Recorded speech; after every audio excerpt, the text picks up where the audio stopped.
Assalamualaikum warahmatullahi wabarakatuh. Senang bisa berjumpa lagi dalam penyampaian materi mata kuliah studi kelayakan pariwisata. Setelah kemarin kita belajar tentang kelayakan sosial budaya di kawasan pariwisata, nah saat ini kita akan melanjutkan pada materi studi kelayakan sumber daya manusia pada kawasan wisata.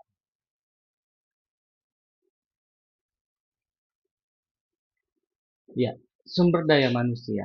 Jadi sebenarnya di sini bisa dilihat dari dua sisi, ya, di mana SDM itu berperan sebagai aset utama sekaligus menjadi resiko terbesar dalam pengelolaan suatu kawasan wisata, baik destinasi maupun daya tarik wisata.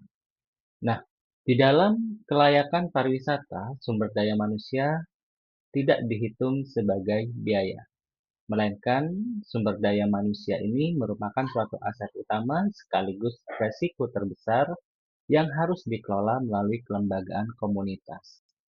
Aset utama karena dengan adanya sumber daya manusia, pengelolaan akan menjadi sangat optimal, ya, dapat mencapai visi misi organisasi. Namun demikian sebaliknya, jika sumber daya manusia tidak dikelola dengan baik, maka bisa menjadi bumerang, ya, dari tujuan tercapainya pariwisata yang berkelanjutan.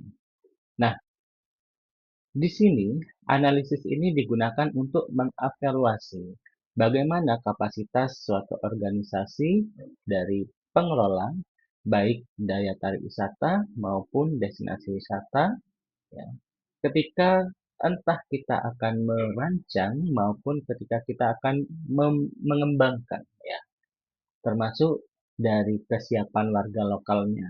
Apakah warga lokalnya sudah siap, ya, sebagai tuan rumah, termasuk keterampilan apa saja yang sudah dimiliki, ya, kesiapan dengan masuknya budaya-budaya baru, interaksi dengan orang luar yang memiliki latar belakang dan budaya yang berbeda, dan hal-hal lain nantinya, serta bagaimana komitmen kelembagaan, ya, untuk menjamin operasional pariwisata yang berkelanjutan, tentunya berbasis komunitas dan inklusif. Baik, saya lanjutkan. Nah, yang pertama itu tentang struktur organisasi. Ya, di sini untuk memastikan, ya, daya tarik wisata ataupun eh, yang lainnya, ya, termasuk destinasi wisata itu dikelola secara formal dan terstruktur. Kita bisa ambilkan contoh, di sini saya berikan salah satu contoh yaitu bagaimana struktur organisasi pada desa wisata. Tentu di dalam pengelolaan eh, daya tarik wisata seperti desa wisata itu harus ada atau wajib ada organisasi pengelolanya. Bisa saja bentuknya berupa Pogdarwis atau kelompok sadar wisata ataupun BUMDes, badan usaha milik desa yang mengelola desa wisata ini, ya, sebagai manajemen, ataupun bentuk-bentuk yang lain sah-sah saja, ya. Namun yang paling umum adalah eh, pengelolaannya berbentuk Pogdarwis maupun BUMDes gitu. Kemudian hierarki, ya. Bagaimana peran kepala desa? Di sini biasanya sebagai penasihat, ya. Kemudian ketua pengelola selaku eksekutornya itu harus jelas, ya. Jadi tidak ada tumpang tindih begitu. Kemudian divisinya, pembagian tugas fungsional, misalnya ada divisi pemasarannya, ya. Bagaimana divisi ini mampu melakukan pemasaran, ya, entah di berbagai media supaya eh, desa wisata ini dikenal oleh wisatawan sehingga bisa diakses dan dikunjungi. Kemudian divisi homestay misalnya, ya, yang memastikan ketersediaan homestay yang layak itu yang sangat sustainable ya, itu dapat diakses oleh wisatawan ya. Jadi bagaimana manajemen homestay, pengelolaannya dan seterusnya, dan termasuk harga-harganya ataupun standar pelayanannya. Nah, ini harus dikelola ya oleh divisi homestay. Demikian juga divisi atraksi ya, atraksi apa saja yang disajikan untuk wisatawan, kemudian bagaimana pola perjalanannya misalnya atau rutenya ya dari masuk sampai keluar, kemudian termasuk manajemen resikonya nanti ke depannya. Nah, seperti itu. Jadi harus ada divisi-divisi. Nah, tidak hanya tiga ini, namun bisa lebih banyak lagi bisa dikembangkan. Nah, kemudian mekanisme kerja ya, mengenai deskripsi kerja dan standar operasional prosedur yang sederhana untuk setiap posisi itu harus ada di dalam struktur organisasi. Nah, dalam contoh ini ya, bahwa di desa wisata nanti ketika kita melakukan suatu kajian ataupun kelayakan ya, kajian kelayakan begitu, itu dinyatakan kelayakannya terpenuhi jika utamanya terdapat dokumen tertulis ya, harus ada SK-nya atau ADART-nya yang menunjukkan struktur organisasi ini yang jelas dan terbagi habis dalam unit-unit usaha pariwisata seperti itu. Nah, kemudian yang berikutnya adalah analisis kebutuhan SDM. Nah, analisis ini digunakan untuk menghitung jumlah dan juga jenis SDM berdasarkan fungsi unit usaha. Tentu sebelum ini kita kan sudah mempelajari kelayakan dari sosial budaya, di mana salah satunya di aspek sosial itu ada demografi ya. Kita bisa mengetahui jumlah penduduk di suatu destinasi atau daya tarik, kemudian bagaimana tingkat pendidikannya, ya, bagaimana eh, mata pencariannya, keterampilan yang mereka miliki, dan seterusnya. Nah, di sini sehingga kita bisa menentukan analisis kebutuhan. Misalnya kita diminta untuk melakukan kajian untuk perencanaannya pengembangan atau perencanaan dan pengembangan begitu. Nah, di sini misalnya kita harus melihat fungsinya, ya, ada apa saja di sana yang membutuhkan eh, adanya sumber daya manusia gitu ya yang harus bisa menghandle. Yang pertama misalnya sebut saja homestay. Nah, di homestay itu kan berarti harus ada dari eh, mereka yang bisa atau yang mempunyai kemampuan untuk mengelola kamar ya, housekeeping gitu. Itu kan berarti ya sesuai dengan fungsinya sebagai pengelola homestay. Begitu juga dengan bagian kuliner. Ada tidak yang bisa menjadi pengolah makanannya, ya, kokinya, atau waiternya.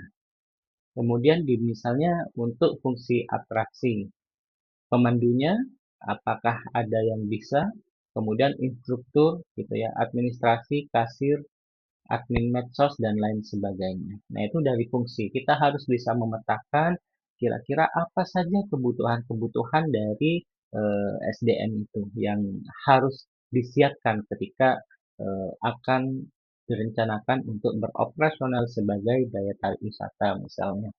Nah, kemudian secara kuantitas itu diukur dari kapasitas harian ataupun musiman. Ya, misal 5 homestay membutuhkan satu koordinator kebersihan, nah, seperti itu. Kemudian kualitas ya diukur dari skill.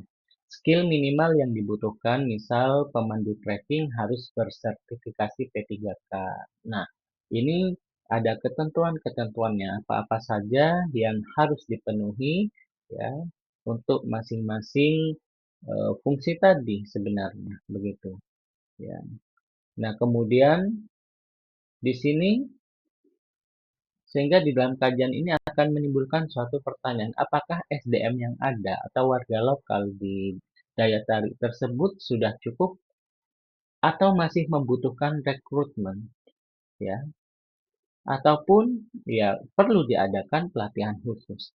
Nah, itu sebenarnya nanti akan dijawab dalam hasil analisisnya sebenarnya, ya, yang akan kalian rekomendasikan ketika melakukan kajian kelayakan sumber daya manusia.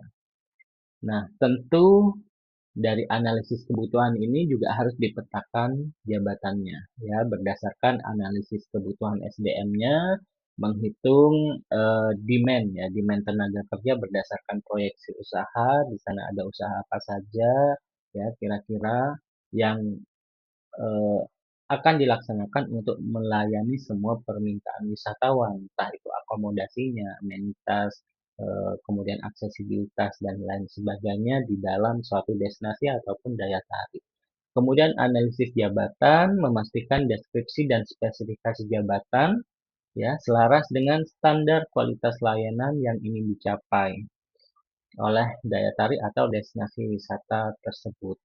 Gitu. Nah, kemudian rekrutmen. Nah, rekrutmen ini mengukur potensi konflik sosial budaya terkait SDM. Ya, proyek layak jika mampu merancang mekanisme rekrutmen yang memberdayakan masyarakat setempat. Nah, gitu. Ya, jadi dari ketersediaan kita bisa melihat gitu ya. Kira-kira seberapa besar keterserapan masyarakat lokal. Jadi memang harus mengutamakan masyarakat yang ada di sekitar dulu atau masyarakat lokalnya dulu ya, sehingga baru nanti dari kebutuhan, dari demand, kemudian dari ketersediaan kita bisa memproyeksikan atau menghitung kira-kira nanti rekrutmen dari luar itu seberapa besar. Nah, seperti itu.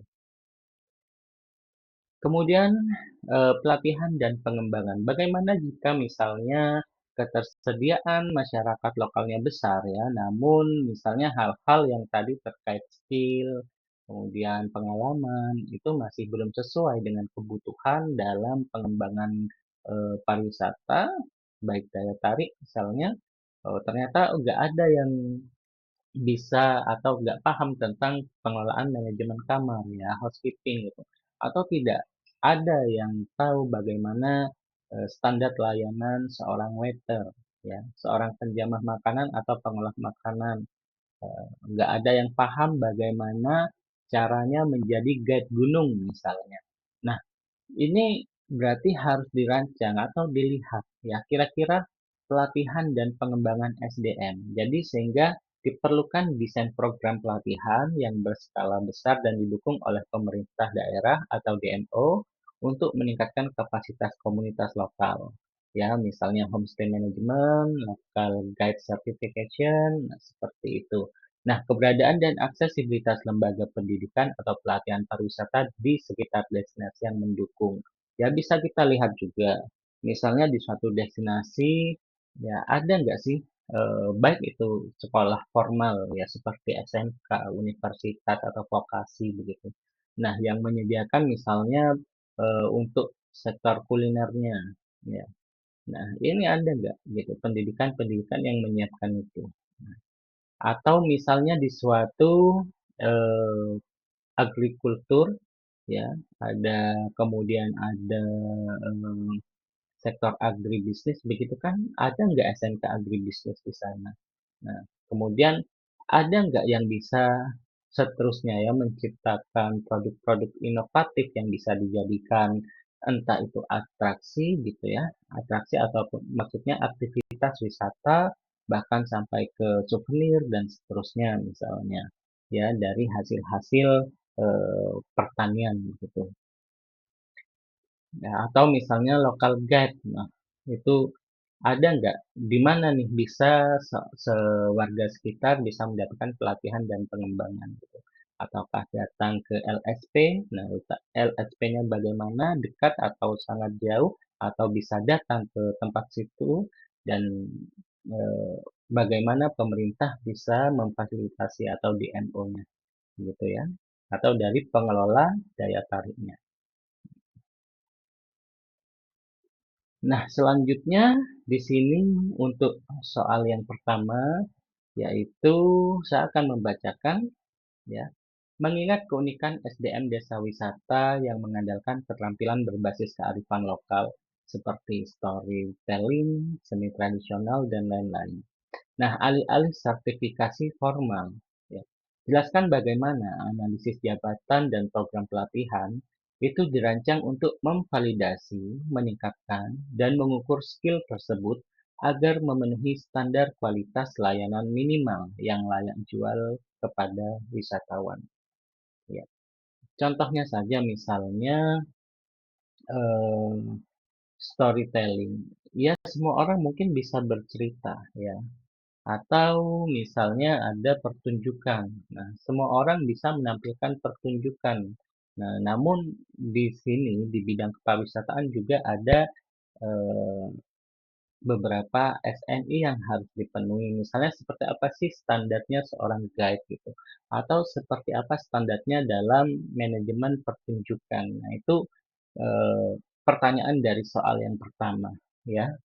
Jadi karena apalagi memang keunikan SDM desa wisata itu umumnya mengandalkan keterampilan berbasis kearifan lokal.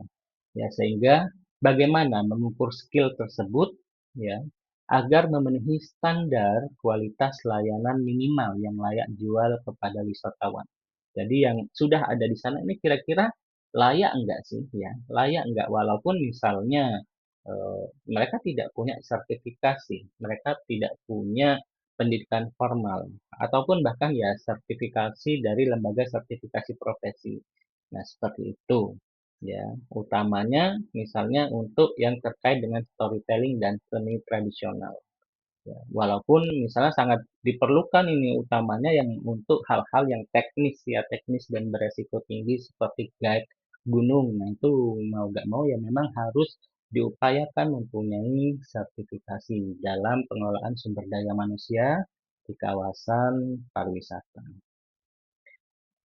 Oke, nah selanjutnya terkait dengan keamanan dan resiko eh, mitigasi atau mitigasi resiko, yaitu penerapan sistem keselamatan di seluruh area publik dan atraksi wisata.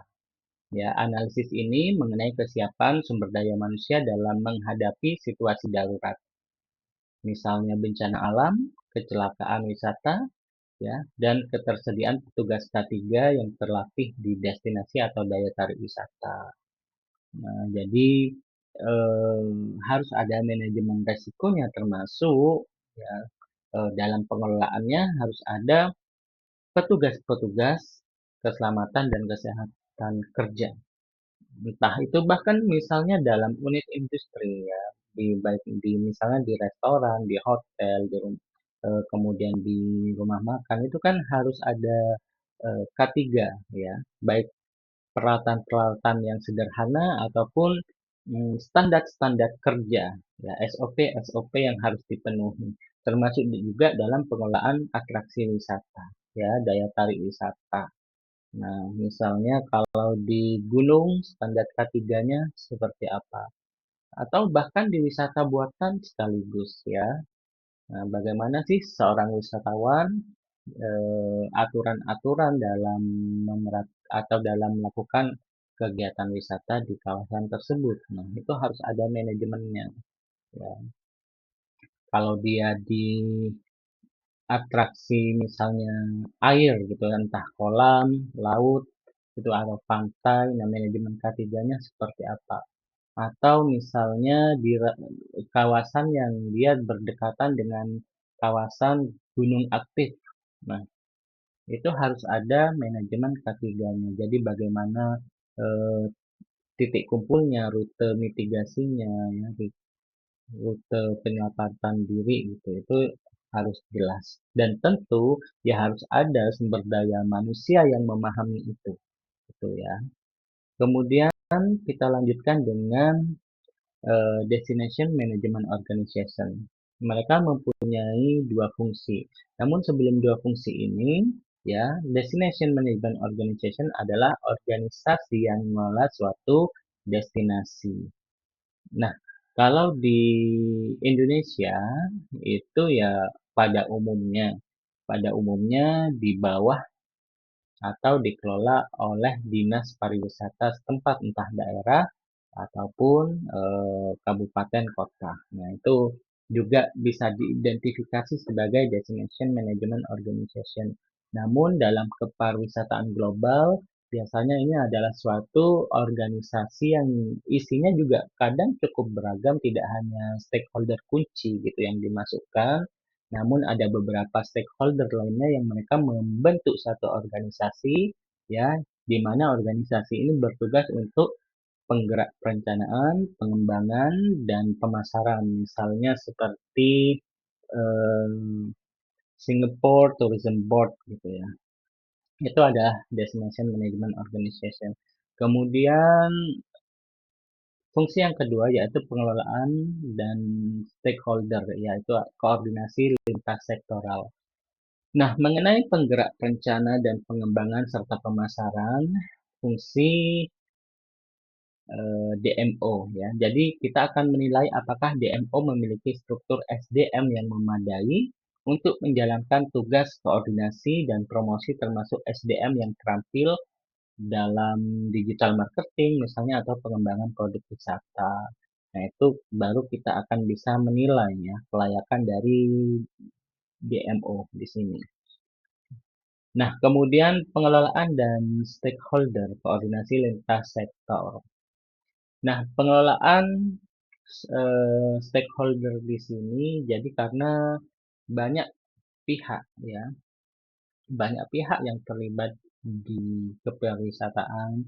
Sebut saja misalnya ada pemerintah daerah, ada investor, ada komunitas masyarakat, ya kemudian ada UMKM, ada media, ya ada akademisi dan lain sebagainya. Nah, fungsi DMO ini kan menjadi jembatan ya, penghubung gitu dari semua stakeholder.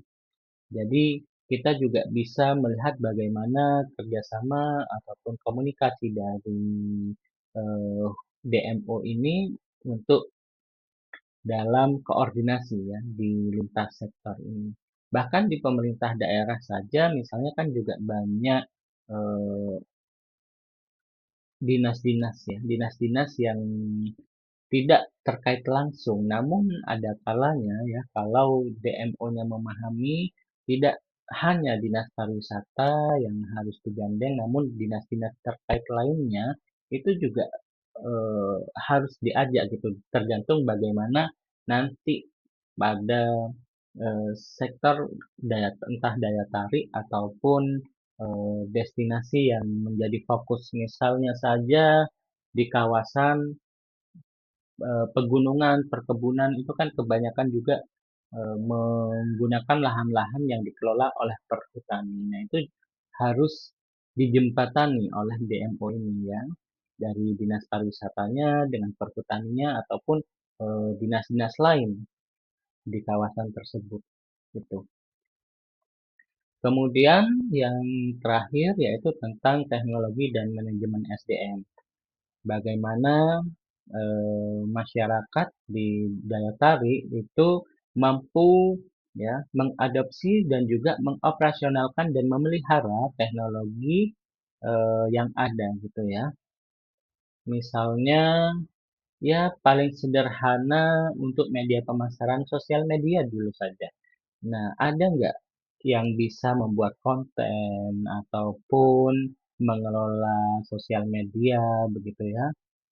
Jangan-jangan ada DM gitu ya, tanya tarif, gitu, tanya tiket, tanya homestay.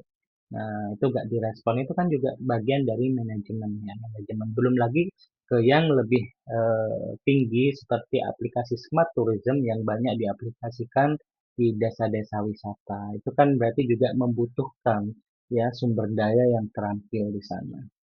Sehingga untuk soal yang kedua ini saya bacakan. Ini soal eh, teknis ya. Misalnya saya berikan pertanyaan mengenai sebuah desa wisata berbasis alam memiliki pola kunjungan 70% di musim liburan dan 30% di hari kerja biasa. Jelaskan secara empiris bagaimana Pogdarwis menentukan rasio kebutuhan SDM on call, misalnya pemandu lokal dan operator homestay, untuk mengakomodasi lonjakan 70% tersebut tanpa menimbulkan biaya tetap yang memberatkan BUMDes selama musim sepi, yang biasanya hanya 30%. Nah, ini jadi case-nya itu saya memberikan gambaran ada desa wisata yang dia biasanya hanya 30%, ya. Anggaplah ya 3.000 pengunjung gitu ya. 3.000 pengunjung setiap bulan. Nah, sehingga kita sudah terbiasa dengan SDM yang ada untuk menghandle 3.000 wisatawan. Namun pada high season ternyata dia melonjak hingga 7.000. Nah, kemudian bagaimana sebagai pengelola ya, misalnya entah BUMDes atau Pokdarwis di sini, sehingga ketika high season tersebut bisa terhandle dengan baik, namun tidak menimbulkan biaya tetap ya, karena nanti high season ini kan terbatas. Ketika kalau kita rekrut terlalu banyak misalnya, wah ini akan bisa menyebabkan nanti kalau sepi bagaimana. Nah, itu ya, sepi kan nggak mungkin kita eh, akan menjadi berat ketika nanti kembali ke 30%, namun tenaga kerjanya juga tinggi. Nah, itu coba saya minta kalian untuk menganalisisnya. Kemudian soal satu dan 2 ini dikerjakan dan dikumpulkan terkoordinir melalui Google Drive ya, diserahkan ke ketua kelas dan ketua kelas nanti mengirimkan ke saya. Dikerjakan hingga minggu depan. Di pertemuan selanjutnya saya sudah menerima linknya dalam bentuk folder yang isinya PDF ya. Silakan filenya dan juga di dokumennya dituliskan nama kelas dan juga NPM-nya. Itu. Baik untuk materi pada kali ini sudah saya sampaikan, misalnya ada yang kurang jelas ataupun yang perlu didiskusikan, bisa kita menggunakan ilmu ya, ilmu online ataupun menggunakan jalur WhatsApp, bisa di grup kelas ataupun di grup angkatan juga boleh. Terima kasih, demikian dari saya, kurang lebihnya mohon maaf. Saya akhiri, Assalamualaikum warahmatullahi wabarakatuh.